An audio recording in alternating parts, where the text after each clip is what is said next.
Hello guys and welcome to Leo career. आज की video बहुत ही ज़्यादा स्पेशल होने वाली है क्योंकि आज हमने सारे इम्पॉर्टेंट क्वेश्चंस को कवर किया है जो आपके प्रीलिम्स एग्जामिनेशन के लिए काफ़ी इम्पोर्टेंट हो सकते हैं, खासकर जो एग्जामिनेशन आने वाला है। और मई मंथ के अंदर जितने भी करंट अफेयर्स से रिलेटेड इंपॉर्टेंट सवाल है वो हमने इस वीडियो में कवर किए हैं। रेगुलर अपडेट्स तो हम लोग देते ही हैं, साथ में हमें ये लगा कि अगर कुछ चीज़ें और भी हो जो आपके एग्जाम्स में आ सकती है, इसलिए हमने ये स्पेशल वीडियो बनाई है। तो let's get started friends. My first question is, which country is the largest borrower of Asian Development Bank as of 2020?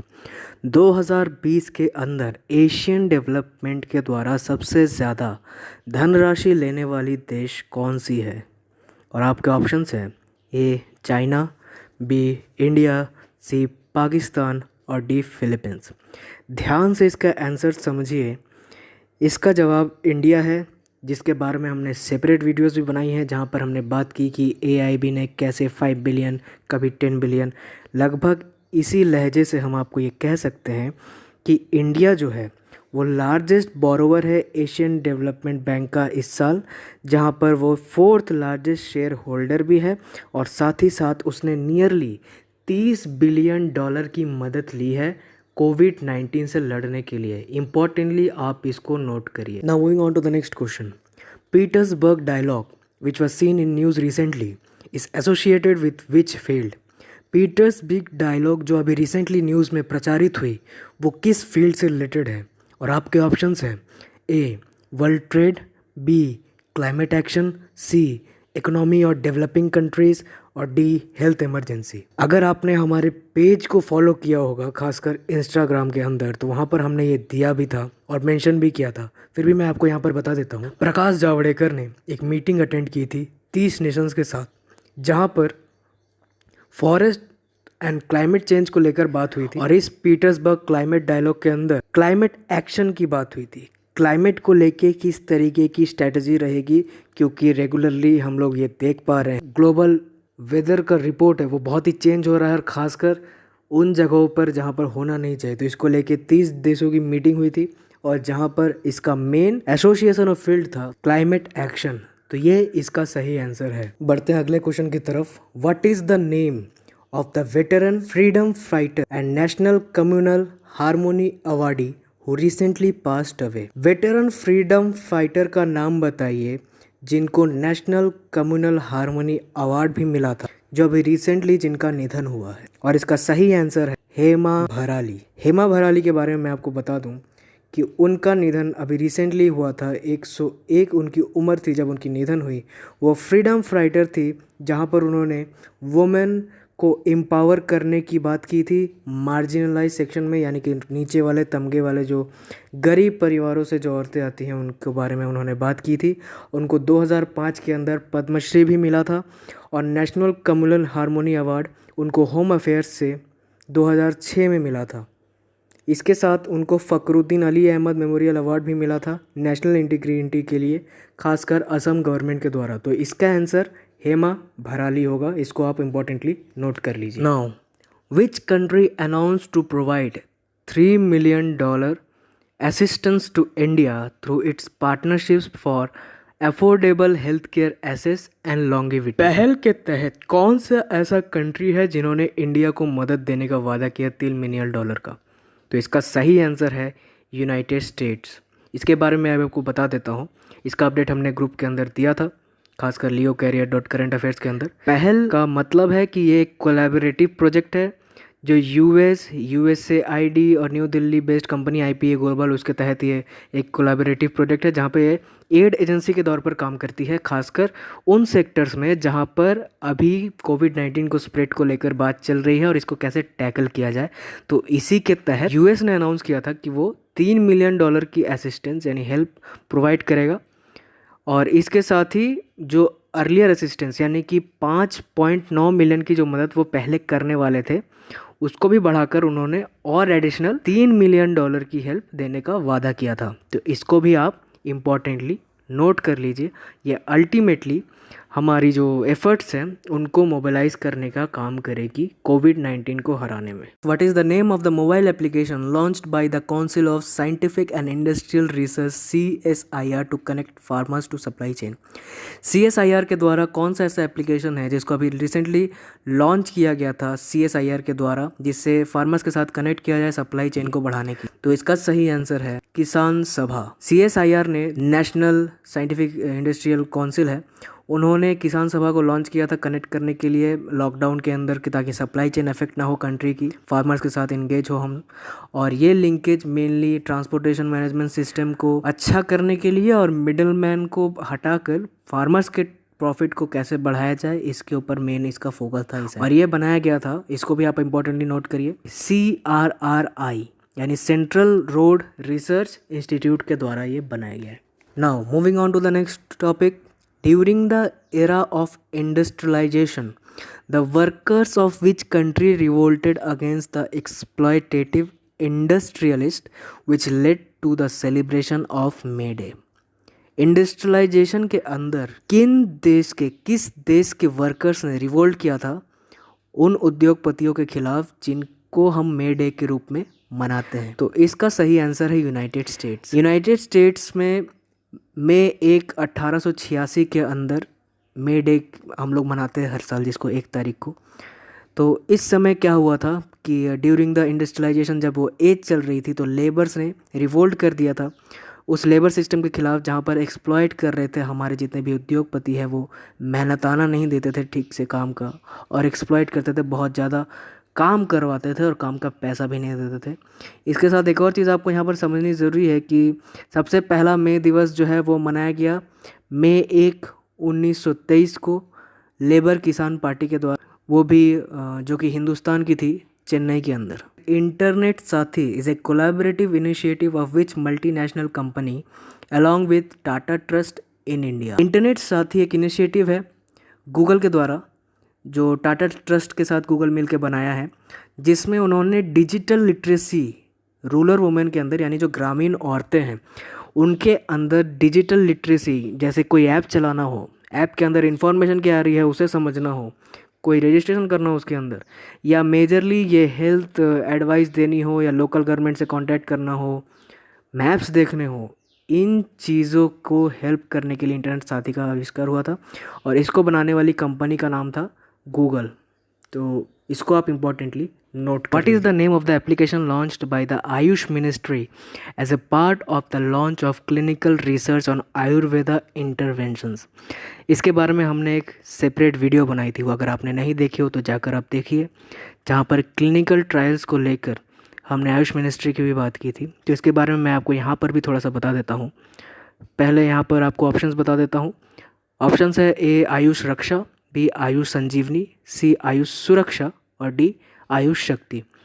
तो इसका जो सही आंसर है वो है आयुष संजीवनी। यूनियन हेल्थ मिनिस्टर और यूनियन आयुष मिनिस्टर ने लॉन्च किया था क्लिनिकल रिसर्च स्टडीज़ को, जहाँ पर आयुर्वेदिक दवाइयों को कोविड-19 के इलाज के लिए कैसे यूज़ किया जाए या ये उपयोग में लाई जा सकती है कि नहीं, इसके बारे में रिसर्च हो रही थी। और साथ में ये भी बताया गया कि आयुष संजीवनी एप्लीकेशन भी डेवलप करी जाएगी आयुष मिनिस्ट्री के द्वारा, जहाँ पर डेटा तो एक्सेप्ट किया जाएगा कि किसी भी आयुर्वेदिक मेडिसिन का किस प्रकार से यूज़ हो सकता है और उसका इम्पैक्ट क्या हो सकता है कोविड-19 के इन्फेक्शन को रोकने के लिए। Friends, now moving on to the next question, that is United Nations Environment Program extended the term of which Indian personality as its Goodwill Ambassador? United nation environment programme के तहत कौन से ऐसी भारतीय पर्सनैलिटी की गुडविल एम्बेसडर बनने की अवधि को बढ़ाया गया है? और इसका सही आंसर है दिया मिर्ज़ा। दिया मिर्ज़ा जो कि एडवोकेट हैं union nation sustainability development goals की, और जिन्होंने कैंपेन में भी काफ़ी महत्वपूर्ण भूमिका निभाई थी बीट प्लास्टिक पॉल्यूशन के अंदर, तो उनकी गुडविल एम्बेसडर की जो अवधि है उसको 2 साल तक और बढ़ाया गया है। फ्रेंड्स, अगला question, which is the only mangrove forest in the world that is inhabited by tiger? A Sundarban mangrove forest, B Florida mangroves, C Bahia mangroves और D Chitwan and Bardia national park. और इसका सही आंसर है सुंदरबन मैंग्रोव फॉरेस्ट। ये Sundarban delta जो है वो India Bangladesh के अंदर फैला हुआ है, बहुत बड़ी मात्रा में, जो कि जहाँ पर रॉयल बंगाल टाइगर काफ़ी फेमस होते हैं वो वहीं पे पाए जाते हैं। और लेटेस्ट एस्टिमेशन के द्वारा जो वेस्ट बंगाल फॉरेस्ट डिपार्टमेंट के द्वारा किया गया था, जो टाइगर्स 88 की संख्या में थे जंगलों में, वो बढ़कर अब 19-20 में 96 हो चुके हैं। तो ये एक बहुत बड़ा jump tiger conservation. Next question is the provisions of which act is relaxed by the states to increase the working hours of labourers. कौन सा ऐसा प्रोविजन है, कौन सा एक्ट का जो स्टेट के द्वारा हटाया गया है, जिसके तहत वर्किंग आवर्स ऑफ लेबर्स यानी कि काम कराने की जो अवधि है उसको बढ़ाया जा सकता है। और इसका सही आंसर है फैक्ट्रीज एक्ट। इसकी सेपरेट वीडियोस हमने बनाई है, अगर आपने ना देखी हो, जहाँ पर हमने लेबर लॉस की बात करी थी, UP government abolish labour laws, और साथ में यूपी गवर्नमेंट के बारे में भी बात करी थी कि वो कैसे, ये सारी उसकी डिटेलिंग वीडियो आप देख सकते हैं। तो मैं आपको यहाँ पर छोटा सा चीज़ बता देता हूँ कि 1948 के अंदर इसके रिलेटेड 30 जून में एक वर्किंग आवर को लेकर एक फिक्स्ड ऑर्डिनेंस पास किया गया था, जहाँ पर 8 घंटे तक आप लेबर से काम करवा सकते हैं लोग, जिसको बढ़ाकर आप 2 शिफ्ट में 12 घंटे तक आप काम करवा सकते हैं। तो ये एक बहुत बड़ा चेंज आया है फैक्ट्रीज एक्ट के अंदर, इसको आप नोट करिएगा। Which official index of India recently declined sharply to 16.5% in the month of March 2020।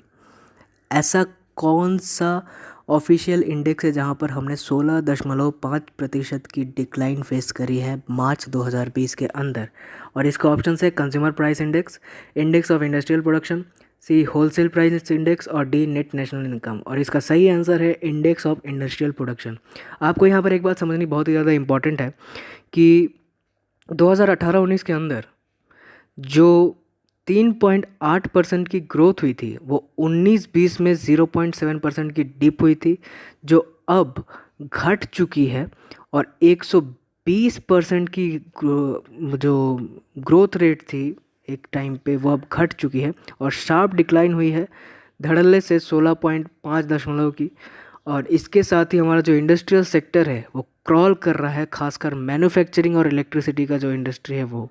तो इसके बारे में गवर्नमेंट को थोड़ा सा देखना भी चाहिए। तो इसका सही आंसर है index of industrial production. Now next question, which is the venue of the FIFA अंडर-17 women's world cup that has been rescheduled for February-March 2021। और इसका सही आंसर आपको बताने से पहले मैं आपको चाहूँगा कि आपने अगर अभी तक हम लोगों को फॉलो नहीं किया है हमारे इंस्टाग्राम पेज के अंदर या फेसबुक पेज के अंदर, तो वहाँ पर हर रोज़ डेली अपडेट्स जा रही हैं और इसमें इसका आंसर छिपा हुआ है। फिर भी मैं आपको यहाँ पर बता देता हूँ, इसका सही आंसर है इंडिया। इसके बारे में हमने आपको बताया भी था। फीफा अंडर-17 वुमेन्स वर्ल्ड कप, जो कि 2 नवंबर को ऑर्गेनाइज होने वाली थी, 2 से 21 नवंबर तक 2020 में, वो अब रीशेड्यूल कर दी गई है 17 फरवरी से लेके 7 मार्च तक 2021 में। और इसके जो वेन्यूज़ हैं 5 सिटीज़ में होने वाली है, नवी मुंबई, गुवाहाटी, अहमदाबाद, कोलकाता और भुवनेश्वर में। तो इसका आंसर होगा India. Friends, national aerospace laboratories NAL के द्वारा स्वस्थ वायु वेंटिलेटर बनाया गया है, is an aerospace laboratory of which organisation. यानी NAL कौन से एरोस्पेस लेबोरेटरी की ब्रांच या कौन से ऑर्गेनाइजेशन से जुड़ी हुई है? और आपके ऑप्शंस हैं, यहाँ पर आप कंफ्यूज कर सकते हैं, ध्यान से सुनिएगा। आपके ऑप्शंस हैं defence research and development organisation DRDO, B council of scientific and industrial research CSIR, C Indian space research organisation ISRO, और D Hindustan aeronautics limited, that is HAL। तो इसकी सेपरेट वीडियो हमने बनाई थी स्वस्थ वायु वेंटिलेटर को देख के।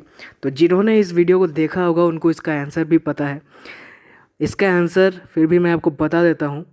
इसका आंसर है council of scientific and industrial research, जहाँ पर इंडिया की पहली नॉन इन्वेजिव वेंटिलेटर को उत्पत्ति की गई थी। पोर्टेबल इन्वेसिव नॉन वेंटिलेटर है ये, जो कि स्वस्थ वायु इसको नाम दिया गया था। और इसको रिकॉर्ड डेज के अंदर बनाया गया था, सिर्फ 36 दिनों के अंदर बनाया गया था। इसकी हमने सेपरेट वीडियो बनाई थी जिसमें वर्ल्ड रिकॉर्ड बनाया था भारत ने। तो ये आपको देखनी चाहिए और डिटेलिंग में समझनी चाहिए कि इसका मैटर क्या था। What is the name of the Padma Bhushan awardee and veteran national professor of Bangladesh who passed away recently?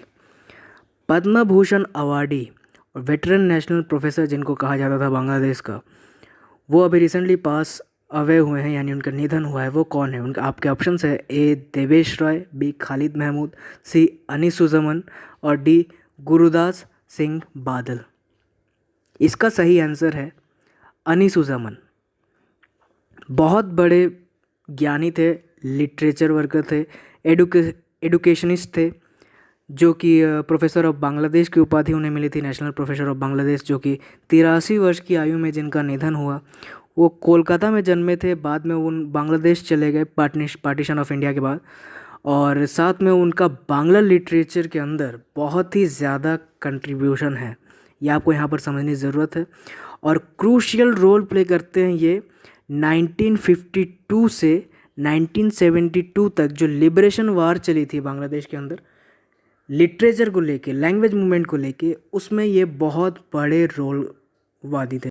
What is the outlay of the agricultural infrastructure fund proposed in the economic stimulus package? जो package अभी recently announce हुआ कोविड-19 के द्वारा, finance minister के द्वारा, वहाँ पर agricultural infrastructure fund में कितने अमाउंट की धनराशि दी गई? और आपके ऑप्शंस है ए 25,000 करोड़, बी 50,000 करोड़, सी 1 लाख करोड़ और डी 2 लाख करोड़। और इसका सही आंसर है 1 लाख करोड़। इसको इम्पॉर्टेंटली आप नोट करिए, जहाँ पर पोस्ट हार्वेस्ट मैनेजमेंट इंफ्रास्ट्रक्चर को बढ़ावा देने के लिए, फार्म गेट को बढ़ाने के लिए और एग्रीगेशन पॉइंट के अंदर कोऑपरेटिव सोसाइटीज़ बिल्ड करने के लिए कि माल अच्छे से बिक पाए फार्मर्स का। इसके साथ एफपीओ जो कि फार्मर प्रोड्यूसर ऑर्गेनाइजेशन है, एग्रीकल्चर एंटरप्रेन्योर्स और स्टार्टअप्स को बढ़ावा देने के लिए ये राशि आवंटित की गई गवर्नमेंट के द्वारा। Now operation greens that was in news recently is a scheme under which union ministry? Operation greens जो कि रिसेंटली न्यूज़ में थी, वो कौन से स्कीम के तहत कौन से मिनिस्ट्री के अंदर फॉल करती है? और आपके ऑप्शंस है A ministry of agriculture and farmers welfare, minister of food processing industries, ministry of MSME, ministry of rural development. Operation green जो है वो 2018 में लॉन्च हुआ था ministry of food processing industries के द्वारा। तो इसका सही आंसर है ministry of food processing industry. बढ़ते हैं अगले क्वेश्चन की तरफ, जो कि इंटरनेशनल अफेयर्स से रिलेटेड है। Which country recently sworn in its new government led by the prime minister Benjamin Netanyahu and Benny Gantz? कौन सा ऐसा देश है जहां पर अभी अभी शपथ ग्रहण हुआ बेंजामिन नेतन्याहू प्राइम मिनिस्टर जो थे और बेनी गंज के द्वारा? इसका आंसर काफ़ी इजी है, आपका ऑप्शन फिर भी मैं दे देता हूँ। ए ईरान, बी ओमान, सी इज़राइल, डी इराक। इसका आंसर है इज़राइल। इज़राइल के अंदर अनस्टेबल गवर्नमेंट थी लगभग 500 दिनों तक, लेकिन उसके बाद ये स्टेप एक्सपेक्टेड था, जहाँ पर पार्लियामेंट ऑफ इज़राइल ने में प्राइम मिनिस्टर बेंजामिन नेतन्याहू ने शपथ ग्रहण किया और ये लॉन्गेस्ट पॉलिटिकल क्राइसिस जो था कंट्री के अंदर, उसको ख़त्म करने में हेल्प करी। बढ़ते हैं अगले क्वेश्चन की तरफ, जो कि है what is the name of the super cyclone that has recently developed in the bay of Bengal? इसका आंसर बहुत ही आसान है, फिर भी आपको ऑप्शंस दे देता हूँ। ए फैनी, बी एम्फान, सी महा या डी निसर्ग। उसका आंसर है अम्फान। इसकी सेपरेट वीडियो हमने बताई थी, जहाँ पर इसे नेशनल डिज़ास्टर रिस्पांस फोर्स के तहत किस तरीके से हुआ था और इसको हम लोग नेशनल डिज़ास्टर क्यों नहीं कह सकते, इसके ऊपर भी हमने सेपरेट वीडियो बनाई है। तो अगर आपने ना देखी हो तो उसे जाकर ज़रूर देखिए, आपको बहुत कुछ इंपॉर्टेंट एग्जाम के लिए मिलेगा। Next question is what is the modified borrowing limit of states as a percentage of gross state domestic product? GSDP के तहत 2021 के अंदर बोरोइंग लिमिट को, यानी स्टेट्स की उधार लेने की क्षमता को कितना बढ़ाया गया है? तो आपके ऑप्शन है ए 3.5%, बी 4%, सी 5% और डी 7.5%। तो आपका सही आंसर है 5%, जहाँ पर 2020-21 के अंदर सेंटर ने बोरोइंग लिमिट ऑफ स्टेट्स को बढ़ाकर 5% कर दिया है, जो कि पहले 3% तक होता था, वो अभी 5% हो चुका है। The central government has announced a scheme to completely solarise which famous temple? Central government के द्वारा एक स्कीम लाई गई है जिसके तहत एक फेमस टेम्पल को पूरी तरीके से सोलराइज करने की बात की, यानी कि वहाँ पर सोलर एनर्जी का उपयोग होगा। और आपके ऑप्शन है A Puri Jagannath temple Orissa, B Konark sun temple Orissa, C golden temple Punjab और डी मीनाक्षी अम्पन टेम्पल तमिलनाडु। और इसका सही आंसर है कोणार्क सन टेम्पल उड़ीसा। और इस प्रोजेक्ट के तहत 25 करोड़ सेंटर के द्वारा दिया जाएगा स्टेट गवर्नमेंट को, जहाँ पर कोणार्क सन टेम्पल को पूरी तरीके से सोलराइजेशन के तौर पर चलाया जाएगा एनर्जी डेवलपमेंट एजेंसी के द्वारा।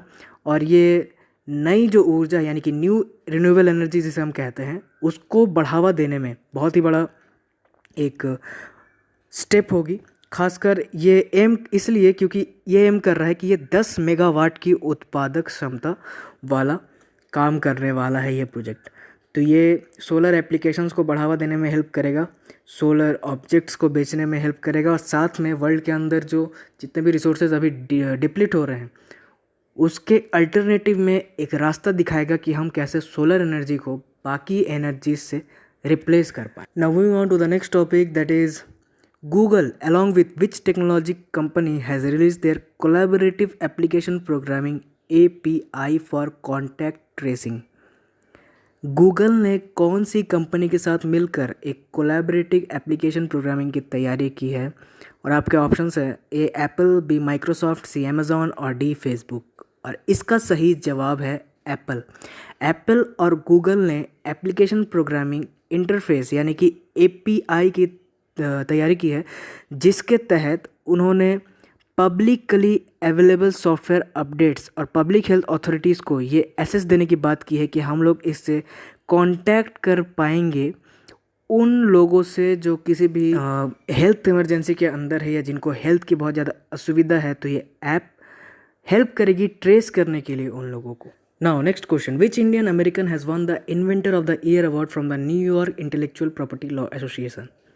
कौन सा ऐसे भारतीय मूल के अमेरिकन है जिनको अभी इन्वेंटर ऑफ द ईयर का अवार्ड मिला है New York intellectual property law association के द्वारा? और आपके ऑप्शन है ए शिवा अय्यादुराई, बी राजीव जोशी, सी थॉमस जचरिया और डी मधुसूदन। और इसका सही आंसर है राजीव जोशी। एक इंडियन अमेरिकन साइंटिस्ट है जो भारतीय मूल के हैं लेकिन अमेरिका में पैदा हुए। राजीव जोशी, उनको अवार्ड मिला है ये प्रेस्टिजियस। वो IIT मुंबई के एलुमनी भी रह चुके हैं। और इसका मेजरली इन्होंने जो इन्वेंट किया था कि ये इन्होंने 250 पेटेंटेड इन्वेंशंस की है US में, और ये करेंटली IBM में काम कर रहे हैं, थॉमस वाटसन रिसर्च सेंटर के अंदर, जहाँ पर इनको आर्टिफिशियल इंटेलिजेंस को बढ़ावा देने और इलेक्ट्रॉनिक इंडस्ट्री को बढ़ाने के लिए मेजरली इनका कंट्रीब्यूशन माना जाता है। इसका सही आंसर है Rajiv Joshi. Who has been appointed as the new president of NDB यानी न्यू डेवलपमेंट बैंक? इसका जवाब आपने अगर हमारी वीडियो देखी हो न्यू डेवलपमेंट बैंक की जो हमने रिसेंटली डाली थी तो इसमें हमने इसका आंसर बताया था। फिर भी आपको मैं ऑप्शन दे देता हूँ, A Urjit Patel, B Marcus Trejo, C Christine Lagarde और डी अरुंधति भट्टाचार्य। और इसका सही आंसर है मार्कस ट्रोजो, जो कि फॉर्मर डिप्टी इकोनॉमी मिनिस्टर भी रह चुके हैं ब्राज़ील के। और मार्कस ट्रोजो को नया प्रेसिडेंट इलेक्ट किया गया, जिस मीटिंग के अंदर निर्मला सीतारमन भी गई थी स्पेशल बोर्ड ऑफ गवर्नर्स की मीटिंग में, और ये मीटिंग वीडियो कॉन्फ्रेंस के थ्रू हुई। Ajit Jogi, who recently passed away, was the first chief minister of which state? A Uttarakhand, B Chhattisgarh, C Goa और डी मेघालय। और इसका सही आंसर है Chhattisgarh. Former Chhattisgarh chief minister थे, जो कि पहले चीफ मिनिस्टर थे छत्तीसगढ़ के, जिनका निधन अभी रिसेंटली हुआ 74 साल की उम्र में। और उन्होंने 2000 में मध्य प्रदेश से अलग होने की बात की थी, जहां पर छत्तीसगढ़ को मध्य प्रदेश से अलग किया गया था। और वो लगभग कलेक्टर ऑफ रायपुर भी थे अर्ली स्टेजेस ऑफ करियर में, जिन्होंने पूरे राजनीतिक करियर में काफ़ी उन्हें वेटरन माना जाता है। और उनका निधन अभी रिसेंटली हुआ था, तो वो पहले चीफ मिनिस्टर थे छत्तीसगढ़ के। ये आपको यहाँ पर इंपॉर्टेंटली जानना जरूरी है। Now which country has commence the development of its first stealth bomber named PAK DA? कौन सी ऐसी कंट्री है जिन्होंने पहला स्टील्थ बॉम्बर बनाया है और जिसका नाम रखा है पाक्दा? और आप इसका सही आंसर मुझे बताइए। आपको मैं ऑप्शन दे देता हूँ। इसका ऑप्शंस है A China, B Russia, C south Korea और डी यूनाइटेड स्टेट्स। और इसका सही आंसर है रशिया। ऐसा माना जा रहा है कि ये एयरक्राफ्ट अगले साल तक कंप्लीट हो जाएगा और ये एडवांस मिसाइल और बॉम्ब्स को कैरी कर पाएगा, साथ में ये हाइपरसोनिक वेपन्स को भी ले जा पाएगा।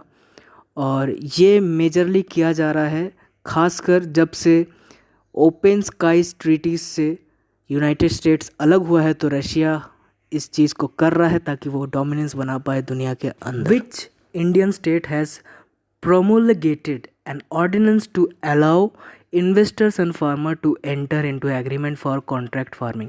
कौन सा ऐसा भारतीय स्टेट है जिन्होंने इन्वेस्टर्स और फार्मर्स को एग्रीमेंट के तहत कॉन्ट्रैक्ट फार्मिंग के तहत आने की बात कही है। और आपका ऑप्शन है ए केरला, बी पंजाब, सी उड़ीसा और डी वेस्ट बंगाल। और इसका सही आंसर है उड़ीसा। स्टेट गवर्नमेंट ने अलाउ किया है उड़ीसा की, जिन्होंने रिसेंटली एक ऑर्डिनेंस पास किया जहाँ पर इन्वेस्टर और फार्मर्स को एक एग्रीमेंट के तहत, कॉन्ट्रैक्ट फार्मिंग के तहत काम करने को कहा गया है, जिसके तहत क्या होगा कि ये म्यूचुअली दोनों के लिए बेनिफिशियल होगा।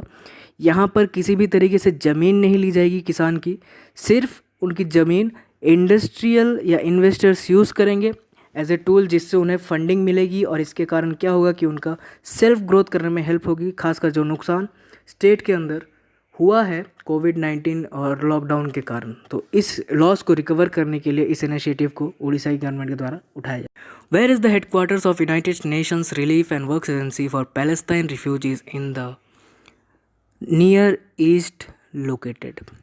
हेडक्वार्टर्स का नाम बताइए united nation relief and works agency का, जो पैलेस्टाइन रिफ्यूजीज़ के लिए काम कर रही है नियर ईस्ट में। और ये हेडक्वार्टर्स कहाँ पर है? ये आपके ऑप्शंस है ए जेनेवा, बी पेरिस, सी जेरूसलम और डी अम्मान। और इसका सही आंसर है अम्मान, जो कि जॉर्डन में सिचुएटेड है। और इंडिया ने भी 2 मिलियन यूएसडी की एड दी थी नेशनल रिलीफ फंड के अंदर, जहां पर कोरोना वायरस क्राइसिस को लेकर महामारी छिड़ी हुई है, उसमें सपोर्ट करने के लिए पैलेस्टाइन रिफ्यूजीज़ को। Mission Sagar was launched on which date by Indian navy? और आपके ऑप्शंस है ए 10 मई 2020, बी 11 मई 2020, सी 12 मई 2020 और 16 मई 2020। और इसका सही आंसर है 10 मई 2020। मिशन सागर के बारे में मैंने सेपरेट वीडियो भी बनाई है, अगर आपने देखी हो। मिशन सागर के अंदर मेजरली इंडियन ओशन के अंदर कोऑपरेटिव इकोनॉमिक कॉरिडोर बनाने की बात कही गई है, जहाँ पर जो कंट्रीज़ है, जो इंडिया के नेबर्स है, खासकर म्यांमार या मालदीव्स, उनके साथ एक एग्रीमेंट किया गया है, जहाँ पर सिक्योरिटी अलायंस या फिर कोई इकोनॉमिक इंफॉर्मेशन या इंफॉर्मेशन पास आउट करने के लिए दोनों कंट्रीज़ के बीच ये एक म्यूचुअल सेटअप है, जो कि किया जा रहा है इंडिया के द्वारा, खासकर इंडियन ओशन के अंदर एक डोमिनेंस बनाने के लिए, एक स्ट्रॉन्ग पकड़ बनाने के लिए। आज का हमारा लास्ट क्वेश्चन है, the union government has approved ₹445 crore for implementation of जल जीवन मिशन इन विच स्टेट? और आपके ऑप्शन है जम्मू एंड कश्मीर, बी असम, सी पंजाब और डी छत्तीसगढ़। अगर आपने वीडियो नहीं देखी हो तो जाकर तुरंत देखिए। छत्तीसगढ़ की बात कही गई थी, जहां पर छत्तीसगढ़ को यूनियन गवर्नमेंट ने 445 करोड़ रुपए दिए थे, जहां पर 45 लाख हाउस होल्ड्स तक टैप कनेक्शन यानी पीने का पानी, नल का पानी पहुंचाने की बात की गई थी, जहां पर 20 लाख तक अभी पहुंचाना बाकी है। 25 लाख तक हमने पहुंचा दिया है। तो इम्पॉर्टेंटली आप उस वीडियो को देखिए। अगर आपको ये वीडियो पसंद आई हो तो इस चैनल को सब्सक्राइब करिए, इस वीडियो को लाइक एंड शेयर करिए अपने दोस्तों के साथ, और ऐसे ही रेगुलर अपडेट्स के लिए हमारे चैनल को विजिट करते रहिए, ऐसे ही अच्छे अच्छे कंटेंट्स के लिए। Thank you guys, God bless you, I really appreciate your time.